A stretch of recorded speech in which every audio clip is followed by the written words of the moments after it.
हिसार से सांसद जयप्रकाश ने हरियाणा न्यूज से खास बातचीत की। इस दौरान जयप्रकाश राहुल गांधी की तारीफ करते दिखे। उन्होंने कहा कि राहुल गांधी ने देश को जागृत किया है। साथ ही जयप्रकाश बीजेपी को भी घेरते नजर आए हैं।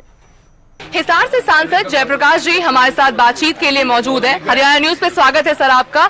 सबसे पहले तो आपको जीत की बहुत बहुत बधाई। धन्यवाद जी। सबसे पहला सवाल, आज बैठक होने वाली है 5:30 बजे, क्या कुछ रहने वाला है, क्या चीजें रहेगी? देखिए, उसमें संसदीय दल के नेता का चुनाव होना है, तो कांग्रेस पार्टी की किरवायत रही है हमेशा ही, यूनानिमस हो जाएगा और होना चाहिए, अच्छा हो जाएगा। उसमें लीडर ऑफ ऑपोजिशन की जो चर्चाएं चल रही है, राहुल गांधी का नाम सभी से जोरों जोरों से लगाया गया है, किस तरीके से देखते हैं, क्या वो एक्सेप्ट कर लेंगे? देखिए, एक्सेप्ट करना ना करना राहुल जी की जिम्मेवारी है, मर्जी है।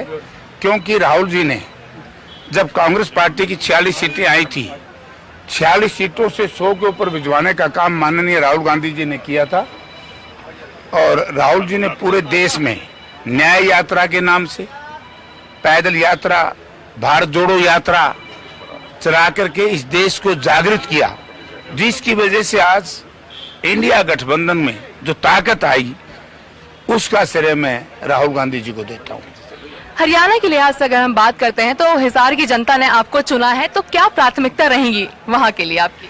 देखिए, हिसार में जब से चौधरी भूपेंद्र सिंह हुड्डा जी की सरकार गई है, जो विकास कार्य जहां हम छोड़ के गए थे वहीं पड़े हैं।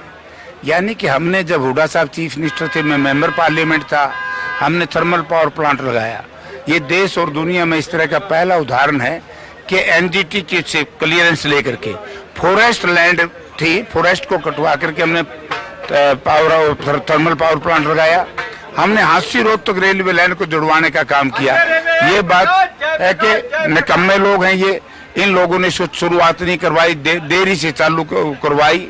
और इसी तरीके से हमने लाला लाजपत राय के नाम से सरकारी यूनिवर्सिटी बनाई। हमने HAU, जो विश्व में बड़ा भारी उनका नाम है, उसको सत्यानाश करने का काम इन्होंने किया, हमने उसको बहुत ऊंचे उठाया था। GJU, जो डी ग्रेड की थी, हमने उसको A ग्रेड में बनाने का काम किया था। और वहाँ बहुत बढ़िया हमने उसको चलवाया था। तो इसी तरीके से हिसार शहर को हमने काउंटर मैग्नेट टाउन इसलिए बनाया था कि भारत सरकार का जो पैसा, जैसे NCR में खर्चा होता है ना जी, ऐसे ही डेवलपमेंट की जिम्मेवारी भारत सरकार की थी। देश में 5 काउंटर मैग्नेट टाउन बनाए थे, पूरे देश में 5 में से एक हिसार था। तो ये जो सारे काम ये लोग अधूरे छोड़ के चले गए, इन्होंने तो भ्रष्टाचार से, व्यभिचार से दूसरा कोई काम किया नहीं, जिसकी वजह से आज इनको, और ये तो बच गए। मैं आज रिजल्ट देख रहा था, बाल बच गए, वरना कुरुक्षेत्र भी जाती, भिवानी भी जाती और गुड़गांव भी जाती। तो कोई नहीं, अब हम सब साथी रल मिलकर के दोबारा से, हम सबके नेता चौधरी भूपेंद्र सिंह हुड्डा ने निर्णय लिया है कि 10 तारीख के बाद हम लोकसभा के नतीजों को छोड़ करके विधानसभा की तरफ लग जाएंगे, सोमवार से ही। और हरियाणा प्रदेश में या तो सीटें आई थी 1987 में, या उसके बाद इतना भारी प्रचंड बहुमत अब की बार आएगा।